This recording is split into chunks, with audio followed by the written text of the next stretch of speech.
Sobe a temperatura, todo mundo sente. Se o dia é de folga, melhor. De praia, então, como ele é bem-vindo. Ele é o calor.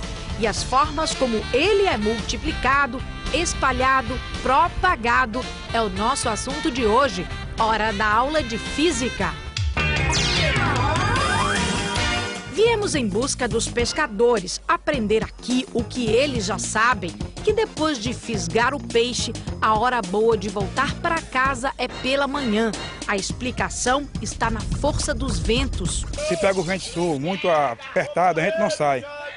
Quando pega o vento mais brando, você é à vontade, navega melhor, até para tudo navegar, para fazer a viagem sem aperreio.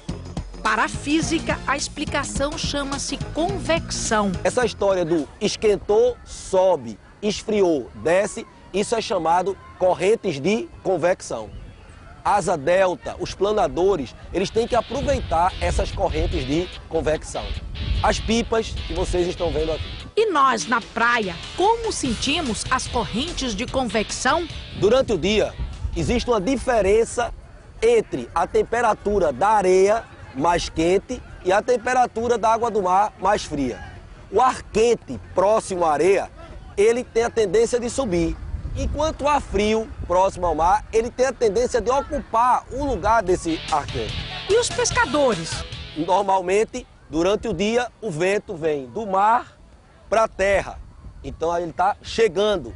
À noite, o vento vai da terra para o mar, então ele vai aproveitando essa brisa terrestre para sair e aproveitando a brisa marítima para voltar. O calor também se espalha de outras formas. Em uma delas, o Sol é astro principal. Outro processo de propagação do calor é a irradiação, onde o calor chega até nós através de ondas eletromagnéticas. O Sol não é o único a irradiar calor.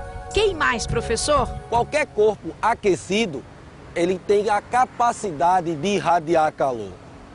Porém, os corpos escuros, eles têm a capacidade de absorver mais esse calor proveniente do Sol.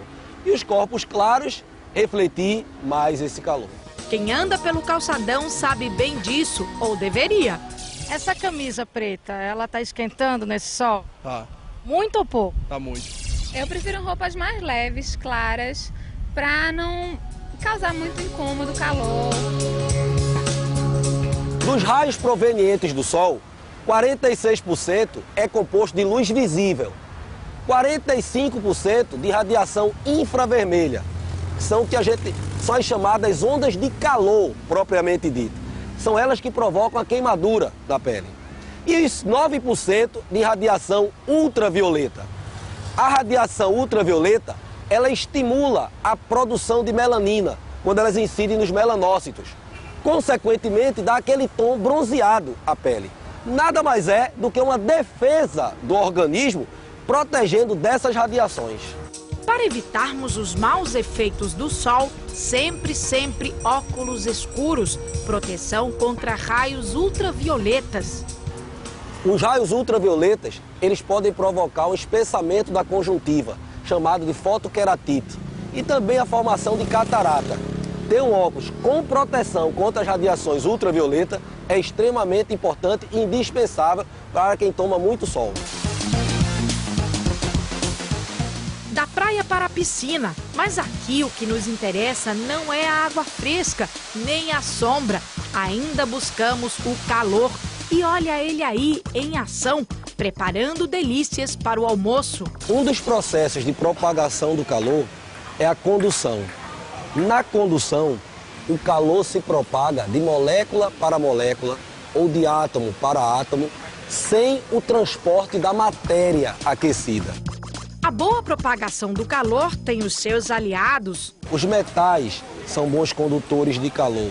Plástico, borracha, são maus condutores de calor. No caso do metal, se você tiver dois copos, um copo de metal e um copo de plástico, e nós enchermos esses dois copos com líquidos à mesma temperatura, quando você pegar no copo, você vai ter a impressão de que o copo de alumínio, o líquido está mais gelado.